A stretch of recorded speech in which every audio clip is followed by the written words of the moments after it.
존경하는 김호서 회장님과 선배 동료원 여러분, 김한주 지사와 김성환 교육감을 비롯한 관계 공무원 여러분, 민주당 군산시 제2선거구 출신 김영화 의원입니다. 현 정부 들어 지역 균형 발전 정책은 무너졌고 지역은 사라졌으며 오로지 지역 차별을 위한 정책만 있을 뿐입니다. 다시금 깨달았습니다. 출범 초부터 고소형 강부자 내각이라고 비판받았어도 현 정부 지역차별은 주요 요직에 대한 인사뿐만 아니라 예산 배분과 국책 사업 선정 과정 곳곳에서 지금도 계속되고 있습니다.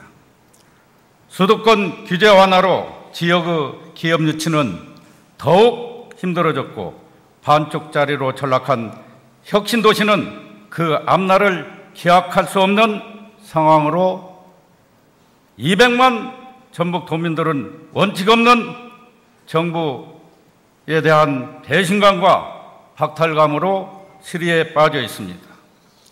정부가 무너진 신뢰를 회복하기 위해선 지금이라도 공정한 사회를 바라는 국민들과 전북 도민들의 목소리에 귀 기울여 혁신도시를 원점에서 재검토할 것을 강력히 촉구합니다. 다시 한번 지역이 대한민국의 주인공으로 거듭날 수 있도록 원칙 있는 정부의 모습을 기대하면서 도정 질문을 시작하겠습니다. 비단 LH 문제는 하나의 사례에 불과합니다. 지역 산업과 경제 전반에 걸쳐 효율성이라는 명목 아래 대놓고 차별하는 정책이 바로 눈앞에서 벌어지고 있습니다. 출범 당시 정부는 지역발전 정책의 기본 방향을 광역 경제권 중심으로 잡았습니다. 기존의 시도 단위의 효율성 저하 문제를 해결하기 위해 5+2 광역 경제권을 들고 나왔지만 이때부터 단일 권역으로 묶인 호남권에 대한 차별 정책은 도가 지나치다 싶을 정도로 갈수록 심화되고 있습니다. 지난해 지경부 지역 산업 부분 예산 배분 내역을 보면 영남 지역은 호남권에 비해 2배나 많이 배분되었는데 그 차액만 무려 2,500억 원이 넘으며 또한 같은 호남권에서도 전북목은 31% 수준에 불과해 같은 권역 내에서도 큰 차이를 보였습니다. 광역 경제권 선도 사업뿐만 아니라 지역 전략 산업, 지역 특성화 산업 육성 등 지형부 산업 예산 절반에 걸쳐 영남에 38% 이상 편중된 것입니다. 호남 홀대의 반발에 박순영 전남 도지사는 광역 경제권 탈퇴도 불사하겠다며 강경 대응에 나섰지만 정부 눈치 보기에 급한 전라북도는 아무런 미등조차 없었습니다. 지사께 묻겠습니다. 지경부 지역산업 예산 확보가 저조한 이유는 무엇입니까? 전략의 부재인지 산학연관 공동체제에 문제가 있는지, 그것도 아니면 정부의 보이지 않는 지역차별 때문인지 철저한 분석이 뒤따라야 할 것입니다. 특히 산학협력 중심 대학과 지역 특화 산업 분야에서 확보한 예산 규모가 전국 최하위권을 벗어나지 못했으며 연구 개발 특구 및 외국 교육 연구기관 유치 관련 지원 예산은 한 푼도 확보하지 못했는데 금호 사업에만 확보를 위한 대책을 말씀해 주시기 바랍니다.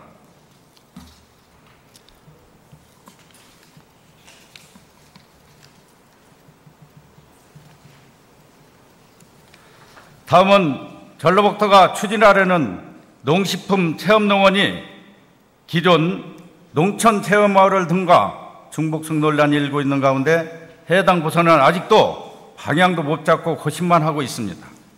체험농원은 운영주체와 장목반, 가공업체 등을 연계해 다양한 수익 창출 모델을 만들기 위한 것으로서 올해부터 2013년까지 3년간 200억 원을 투입해 두 곳을 시범 운영할 계획인데, 일본 모쿠모쿠 농장처럼 지역 농산품 판매와 외식산업 육성, 체험을 통한 관광객 유입 등으로 지역농업의 활로를 모색하려는 구상으로 보입니다. 하지만 현재 마을 단위로 운영 중인 녹색농촌체험마을이나 정보화마을, 개별체험농장 등과 비슷하거나 차별성이 부족하고 막대한 예산 지원에 대한 기존 농장의 반발도 피하기 어려운 상황입니다. 이는 그동안의 농촌 관광 사업이 무분별한 사업 추진과 미흡한 사후 관리로 사업이 난립한 상황에서 찾는 관광객마저 매년 줄어들어 현 실태를 펼쳐본다면 사업 계획 단계부터 좀 더 치밀하지 못했고 선택과 집중이 부족했기 때문일 것입니다.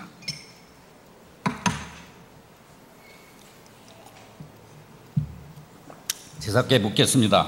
시작부터 중복성 논란과 향후 수익성도 불투명해 적자가 발생한다면 예산 낭비 지적을 피해갈 수 없을 텐데 차별화된 전략과 운영 주체의 책임을 강화할 수 있도록 치밀한 사업 기획이 필요하다고 봅니다. 이에 대한 견해와 근무 계획은 무엇인지 말씀해 주시기 바랍니다. 다음은 새만금 수질 개선에 관한 질문입니다. 올 3월 16일에 발표된 새만금 종합개발계획에 따르면 목표 수질을 도시용지는 신미적, 친수활동이 가능한 3등급, 농업용지는 4등급으로 설정했으며 총 사업비 2조 8,900억 원에 올해부터 투입될 예정입니다.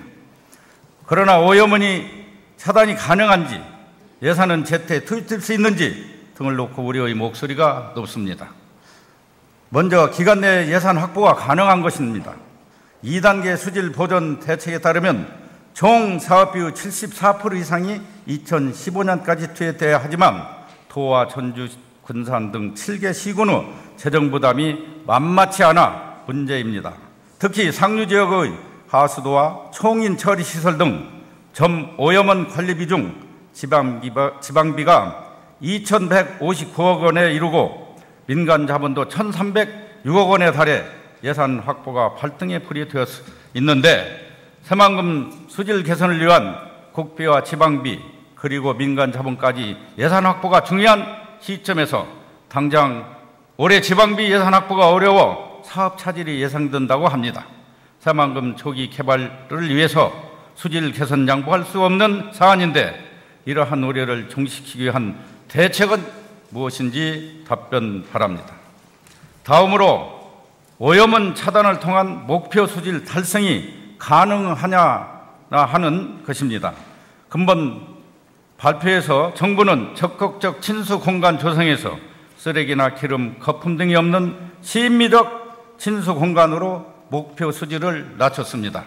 그 이유는 가축 사육 등의 오염원이 생각보다 줄지 않고 오히려 방수제 공사와 해수 유통량 감소로 악화될 소지가 많기 때문입니다. 일반적인 오염원 차단 대책도 중요하지만 본 의원이 볼 때 흔히 지나치는 가축분뇨 액비 사용과 농촌 생활 폐수에 대해서도 관심을 기울일 필요가 있다고 생각합니다. 최근 가축분뇨 해양 투기 금지와 퇴 액비의 생산량 증가에 따라 무분별한 농경지 살포로 인한 토양 및 수질 오염이 가중되고 있는 상황인데 이에 대한 관리, 규제 대책이 시급하다고 생각합니다. 제작에 묻겠습니다. 농지에 뿌려진 가축 분뇨는 빗물 등과 함께 하천으로 흘러들어 새만금의 수질을 약화시키는 또 다른 원인으로 지목되고 있는데 이에 대한 대책은 무엇인지 답변해 주시기 바랍니다. 더불어 하천 인거의 농지에 대해서는 축분이나 오염물의 사용도 자제토록 하는 조치와 함께 특별히 친환경 농법을 활성화하기 위한 대책이 필요하다고 보는데 이에 대한 견해도 함께 말씀해 주시기 바랍니다. 특히 생활 폐수로 인한 수질 오염도 문제입니다. 도시 지역과 달리 농촌 지역은 가정마다 세탁 후 세제 섞인 물과 정화조에서 나오는 폐수가 종말 처리장을 거치지 않고 그대로 하천으로 유입되고 있는 현실에서 생활 폐수에 대한 처리 방안이 강구돼야 하는데 이에 대한 대책이 무엇인지 말씀해 주시기 바랍니다.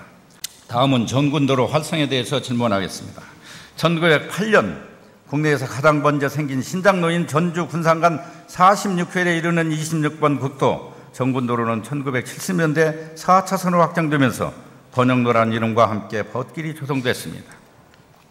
한때 전국에서 제일 긴 벚꽃 100리길로 진해 군항제만큼이나 유명세를 타며 이처럼 번영가도를 자랑하던 전국 번영로는 2002년 자동차 전용도로 개통 여파로 통행량이 급감하였고 주변 벚꽃나무나 상당수가 말라 죽거나 관리가 안 돼 벌성산악회 방치되면서 소멸하고 길로 접어들었습니다.